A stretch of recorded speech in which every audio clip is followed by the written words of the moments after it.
பிறந்ததுலேருந்து ருமேட்டட் ஆர்த்ரைட்டிஸ் இருக்குது. அவங்களுக்கு வந்துட்டு 1 இயர்லேருந்து இப்போ பாப்பாவுக்கு வந்து 2வது வயசு. 1 இயர்லேருந்து இப்போ வரைக்கும் வந்துட்டு அவங்களுக்கு இன்னும் க்யூரே ஆக கிடையாது. ஃபஸ்ட்டு அவங்க டேப்லெட் எடுத்தாங்க. டேப்லெட் எடுக்கிறப்போ வந்துட்டு இம்யூனிட்டி கம்மியாக இருக்குதுன்னு சொன்னாங்க. இன்ஜெக்ஷன் போட்டாங்க. இன்ஜெக்ஷன் போட்டு அவங்களுக்கு வந்துட்டு ரொம்ப சரியே ஆகலை. ரொம்ப வந்துட்டு வீக்காகவே இருந்தாங்க. பாப்பாவால் நடக்கவும் முடியல.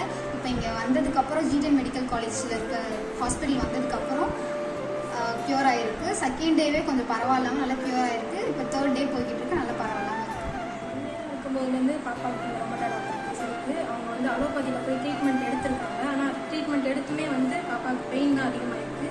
இங்கே அக்கா மூலமாக வந்தோம். 3 டேஸ் தான் வந்து வந்தோம். 2 டே வந்து ஆயில் மசாஜ் கொடுத்தாங்க.